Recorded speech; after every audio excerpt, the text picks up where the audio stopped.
All right, here's my live Instagram with Coach Gallagher. Here he is. Hey, apologize. 5, 4, 3. Coach, what happened? Was it you or me? I don't know. You didn't think it was going to be normal between the two of us trying to do something, did you? Well, I would let's get right back to how we met. My dad called you up late in February. You just got hired late at Paterson for your first year, and the film was in your hands. You liked what you saw. I don't blame you. It was a good film. All right? And so then we met, and then I had the opportunity to go to your school or Montclair State. And you sat with me and my dad, and you said, you can go to Montclair State, be part of a good program, just be a number, or you can make a difference with me and start something very special here at William Paterson. We got in the car, and my dad's a very loyal guy. You won him over, too. And he said, I think it's obvious where you want to go. And I didn't say nothing, and then we said at the same time, and we both agreed, let's go to William Paterson and start something very, very special. Because you won us over with your excitement and your enthusiasm coming back to your same college where you played ball at.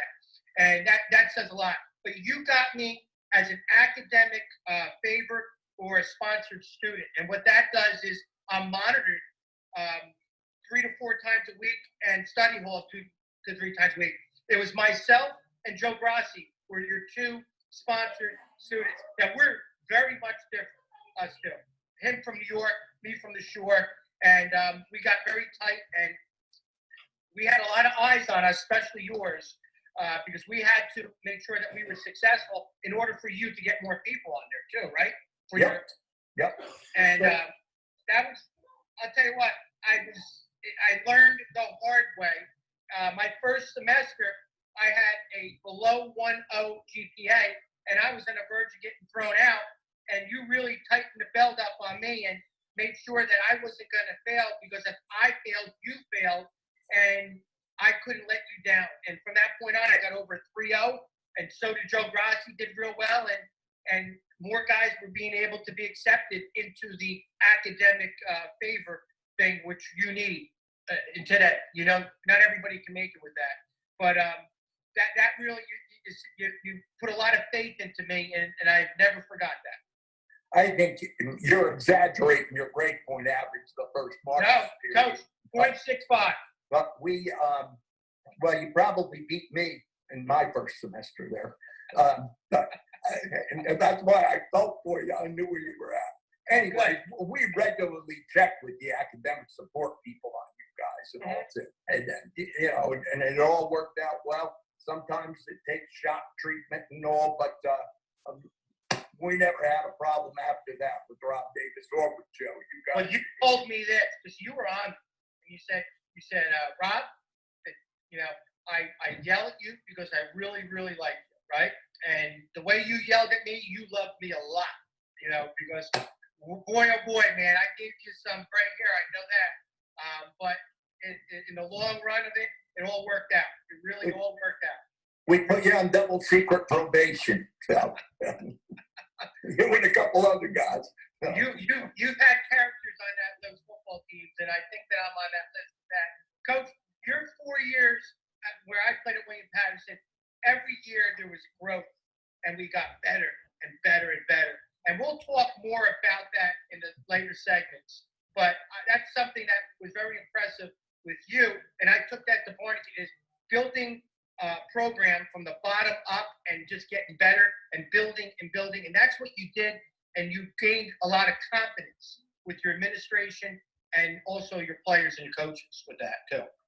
Yeah. I think it was a good sign for us. We were very young your first year too. The senior guys on that team, we didn't have a lot of them, but they provided some good leadership, stuck with the program and all. And then I think one of the most important games ever in William Paterson history was your sophomore year. We were 4-5 going into the Wagner game. Wagner had won the national championship just 2 years before that. Oh, God. When we went out for the coin toss and everything, their captain said to our captains, why'd you guys even bother showing up today? You don't have a chance to win. And Scott Santora scored for us in the last minute. and we beat Wagner, and that, you know, it was onward and upward from there. It was and, good run. and we are going to talk about that, because at that moment our program was going to go up, we're going to go down, and what you said to our guys, I mean, the next 3 years were just a great run. Yeah, it was good. It was good. Right, Coach, let's backtrack a little bit about quarantine now. How is it in North Jersey with this whole quarantine mess going on? It's no different than it is for you down, you know, a little further south in New Jersey. It's just, you know, we're right in the heavily populated area and all, you know, between New York and North Jersey and all. But I think people have pretty much observed the social distancing that people have asked and all. You know, I said it the other day, from a football standpoint, especially as a coach, it's good and it's bad. You know, I got good news and bad news for you. The bad news is that we're under social quarantine. We can't get out on the field and do the things, or, you know, be in the weight rooms and all with our players. But the good news about it is, as a coach, like yourself, I've listened to your clinics as a result of this and all. And, you know, you as a football coach, you could go all day long. Yeah. Trying to improve yourself and all, you know? And I know there's all kinds of things for players as well, with people given programs or things that they can do to help make themselves better based on the equipment or non-equipment that they have. So, you know, it's one of the good things about the game, Rob. It teaches us how to deal with tough situations. Now, that era of football, when I played, our football team was very tight, and we loved to socialize, Coach. I don't know if you realize that. No. Thursday night, we were not in the library. But I couldn't even imagine our football team back in the day social distancing. I just couldn't imagine it. Yeah. I mean, the characters that coaches today. All right, what's up? I hope I'm not losing you here. That little circle's going around again. Crazy. No. But, Coach, we're washing our hands and social distancing, totally opposite how we coach football. You know, we get our hands dirty in the dirt, and we want to corral the football and make a pile. It's totally contradicting what we teach our kids nowadays. But it's going to be interesting when we come back. How both parties, coaches and players, come back to normal. You know what? I listened to the Rutgers strength coach today. They started their clinics, and he talked about that a big part of what's going on right now is preparing yourself to return to the field, you know, and to return to your normal weight room. Who knows? You know, when we come back, it may not be long before we have to get on the field right now, you know. So you've got to be in condition and ready to go when it happens. Yeah, we're going to actually, our program, just stay out of the weight room and bring the weight room outside and have our stuff going outside psychologically and spread the kids out. So we're all not in a weight room spacing with that. Coach, we're going to talk about your resume, all right? And we're going to have you talk about it. I want to know your timeline, how you got to be a head coach in college from your playing days at football in high school. Take us back how you got from football playing in high school to being a college head football coach. Okay, we're not going to talk William Paterson right now. I'm just going to talk coming in. I could have actually played one more season of college football. And what happened was my alma mater, I went to Mars Catholic, and they came to me and needed a coach at the time. So they came and asked, would you come back and be an assistant coach for us and all, which I did. And I was going to be student teaching that semester anyway. So it worked out real well for me going back there. It's one of the unique things of my career. And then I got to go back to my high school and end up being a head coach, and then go back to the college I went to become a head coach there. But I was an assistant at the school I went to at Mars Catholic for 4 years.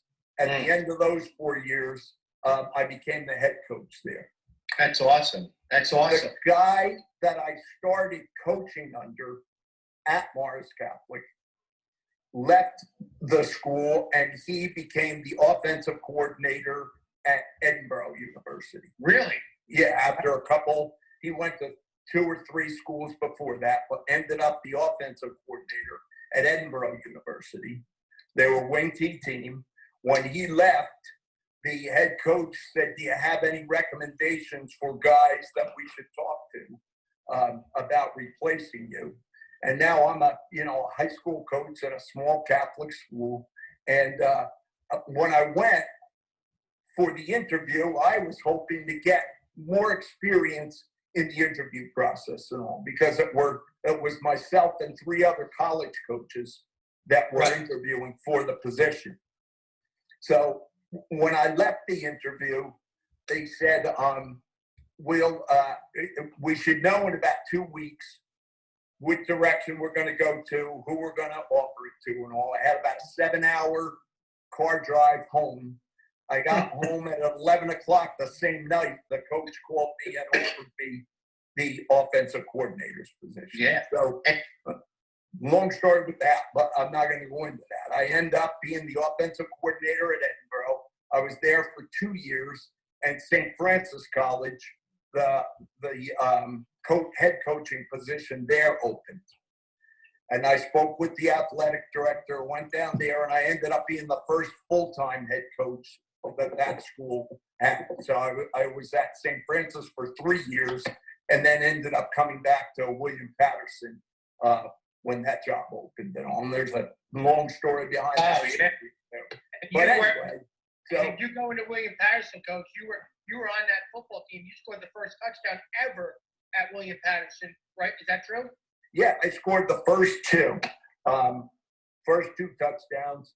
An interesting story. The first game ever in William Paterson history, we got on a bus and we go to play Fairleigh Dickinson. It wasn't Fairleigh Dickinson in Madison now. Fairleigh Dickinson and Rutherford had a team then. Mm-hmm. So we got caught in rush hour traffic, Friday night game. We were late getting to the game. We were late getting there. We come out of the locker room late. We got a penalty for delay a game.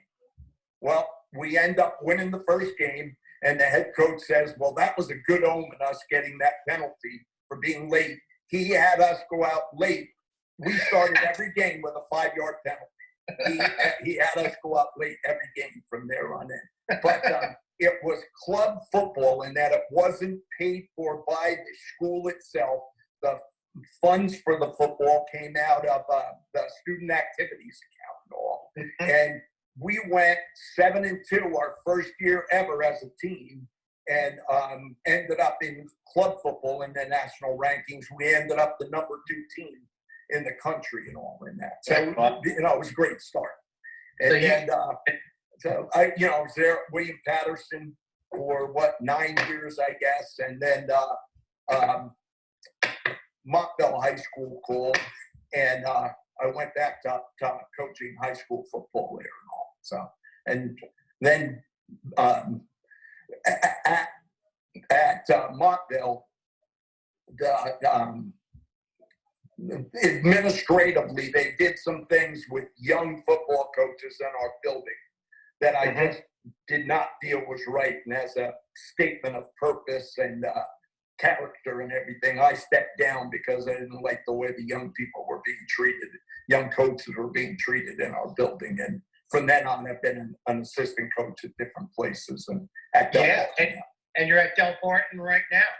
Yeah. That's awesome, man. Great. And what position you coached at Del Barton? I'm the special teams coordinator, and I coach the cornerbacks now. Oh, and you're having fun? I'm having more fun than I ever have right now. And all, it's just purely coaching. I retired as a teacher, and I just love what I'm doing. You know the way it is. So yeah, that's great, man. Great. Football's football, right? That's what you always said, no matter what level. I don't care. I'm going to coach a 3rd grader the same way I coach the college guy, and the same way we teach high school guys. And all relative, though. You're going to coach as many details as you can. Where a third grader, you might have to teach him which is his right foot, and which is his left foot. Coach, it's funny. What helped our program when we had young pups on offense for years, we used to do the bird dog steps. Step 1, step 2, step 3, step 4. And it was like a video recorder rewinding everything. And we would backtrack and go. The kids love it. Our coaches see their point of attack if they're going in the right directions. And then we go full speed in it. We took that from you for the last couple of years. And at Barnegat, it's helped us greatly with teaching. Details. It's details. Yeah. So you know how that works. So. Awesome. Now we want to talk about your William Paterson days as a coach. Your first 5 seasons, and each season there was something special that happened. And I remember camp. We were a very young team, and you had the teams before, Coach. What was their records before? I know it wasn't very good, William Paterson, before you were there. They had teams with good records and all. At the time frame when we came in, the year before we took over, I guess maybe the previous 2 years hadn't been great. No. But definitely we needed some things overhauled. But you came in and said changes have to be made. And you had a very good freshman class that was my class that you built your program on and rose and was able to experience a lot of great times with it.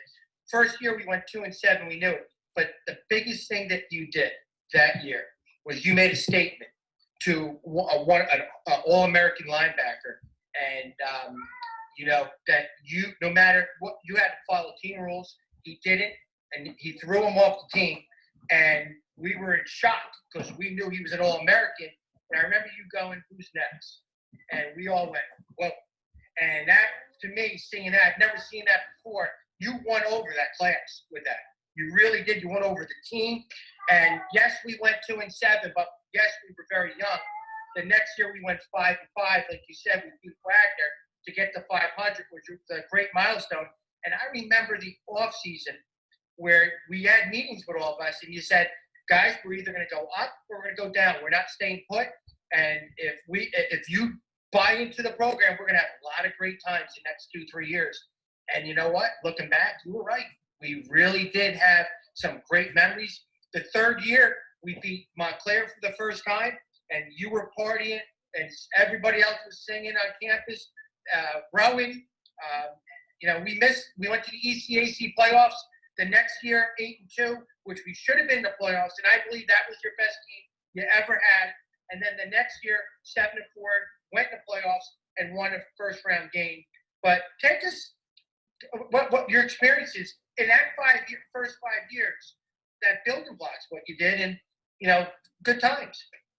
It was a matter of the situation you're talking about was, early in camp, and the player was a real good player for us, but skipped the practice. And prior to that, I've been calling, just what he was calling other players and everything else. We talked about that, and then he chose not to attend the practice and all. And if you remember, there were a group of guys from his area that all said, "Hey, if this guy doesn't play,"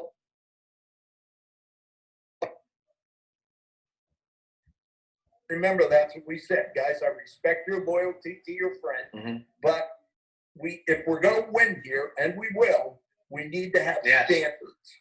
We're starting practice in 15 minutes, and if you guys, are loyal to your friend and don't want to play, that's fine. But the people that are here when we're, the time when we expect to start practice, that's who we're going with. And every one of them came back, and that whole group of guys ended up, I don't know that there are many that were in that group that didn't end up becoming great team guys and great players for us and all. And you you molded so many kids from so many parts of New Jersey into a family.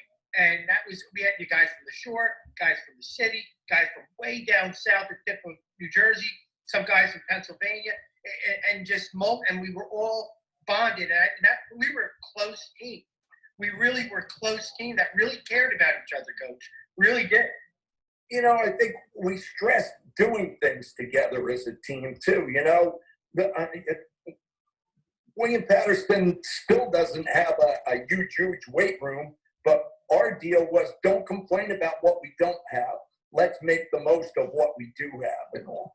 And that's what we did. You know, there was no excuses for it, and we never felt sorry for ourselves or complained about it. You know, and that worked out well for us. You know, we had some discipline that way. We had a good coaching staff that also had a bunch of characters on it. Yeah. The mainstay on that staff was Coach Lazardi, who just did a tremendous job in the weight room and recruiting and everything else, you know. So we were fortunate that way. We became a football family. You know, not everybody on the team, we weren't all best friends all over the place, but once we crossed that line and got on the field, we played together as a team and all. And that's what made it special. We had some structure, good wins. Coach. You had structure, and it was purposeful what we did, and, you know, we bought in. We bought in, and that was something I wasn't used to being involved with. And it has helped me as a coach in Barnegat doing the same type of structures that you invested in our program back in then, too. So, yeah, we had some great times, you know, and making the NCAA playoffs the 5th year, you always said that we should have been in it the year before. That team was good, Coach. That 8-2 record. The guys that you got transferred in, I remember Craig Paskus from he was from Division I school in Florida. You got Darren Napier, 6'4", 350 nose guard. You brought in. You got Al White. I mean, Mr. Everything. He transferred in from North Carolina area, and you just had some really guys that came in and blended with a good core of guys that were already there. John Trust came from Delaware. Oh, and how about Mark Easton? That was a high school top 100 All-American, breaks his leg, and then the next year transfers over here and was an All-American here. John Trust. You got the Harmons. I mean, you just had a lot of good core. What you had was kids with good families that came together because the families were very close too on game nights. Rob, those guys were talented guys, and they certainly helped us.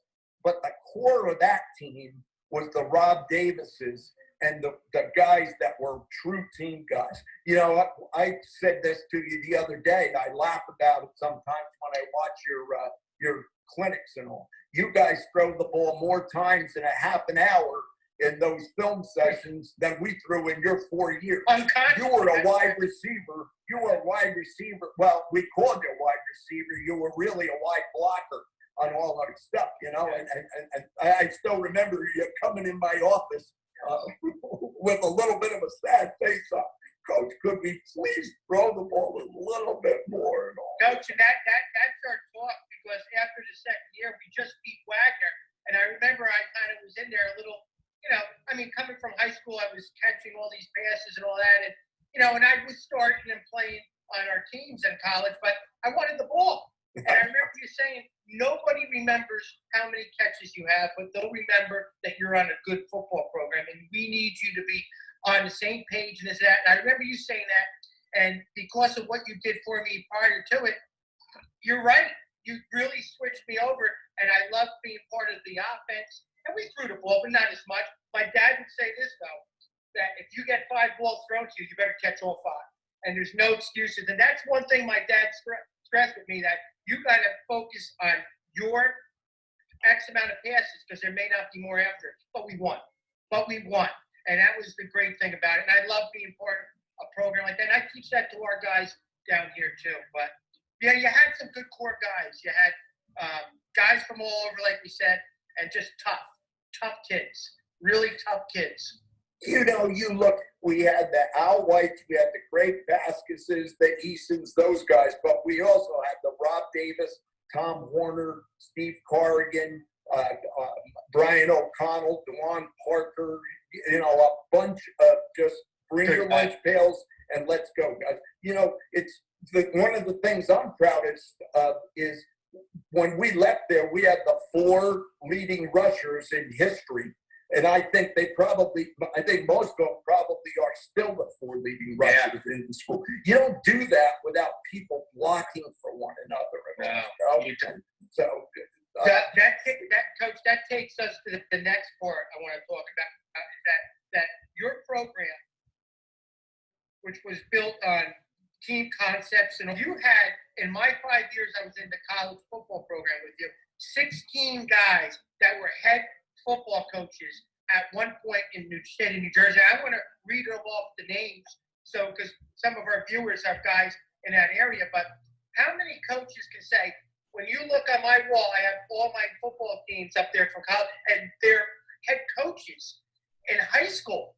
It's just amazing.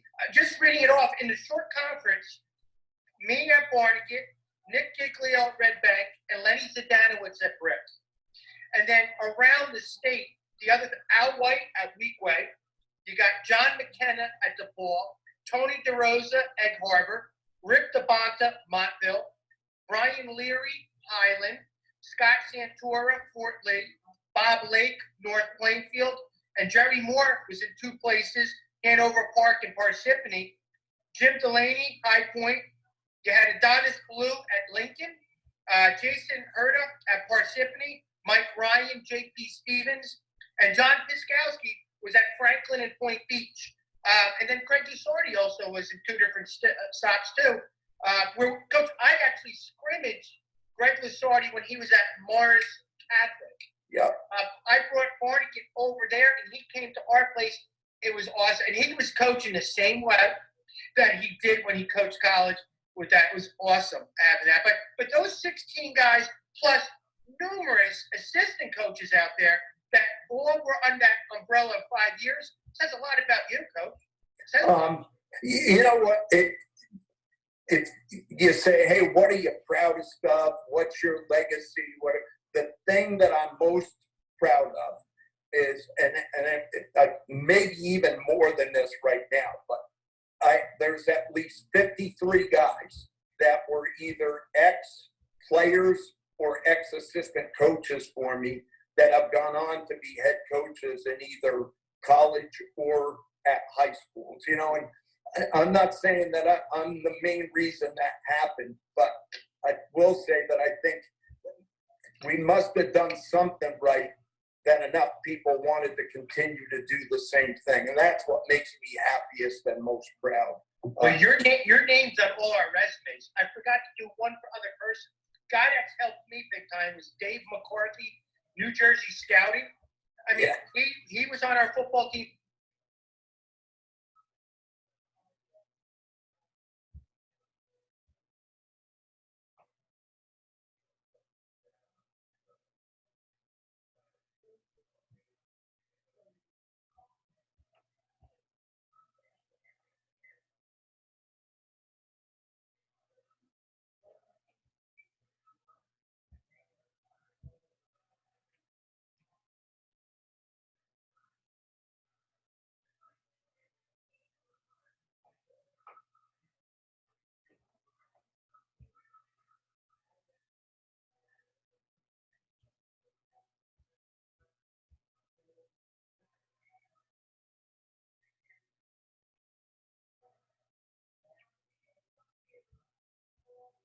Doing. He's the head recruiting guy all over. Has helped me with my recruiting at Barnegat big time. Was in my wedding party. That's just another name that's helped a lot of people in the state of New Jersey.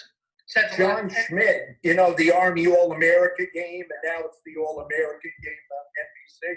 John's one of my ex-players. John is the guy who helps choose and puts that whole game together and all. He's one of our he was a captain for us at Morris Catholic when I was there. Wow, man, this is exciting talking to you. I don't care how old you are. When you're talking to your coach, your high school coach, or your college coach, I still got the butterflies. I would have made, if you told me to run the sprint, I'm doing it right now.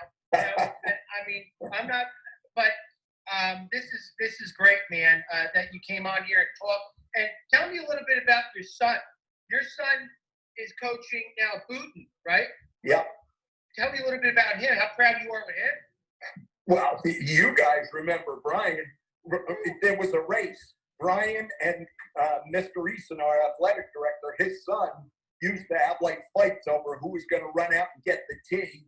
When Brian always loved to, when we were doing extra points or field goals, to go down and catch the extra points and field goals and all. But I'm so proud of him. He was named by the New Jersey football coaches this year.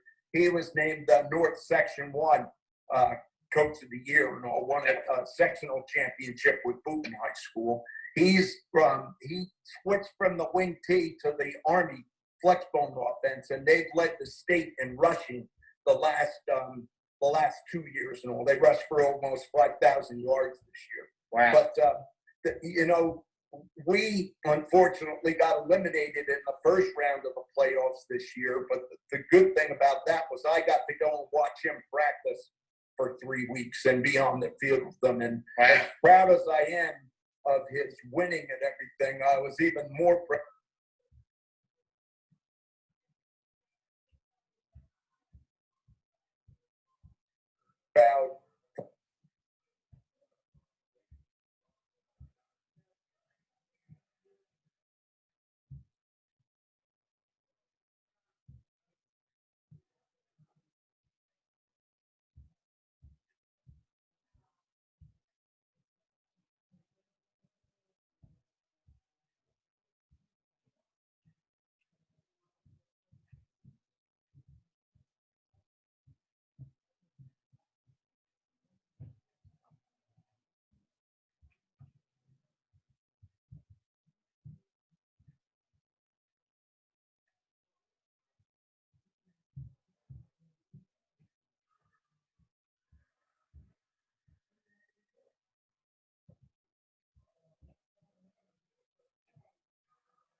All right.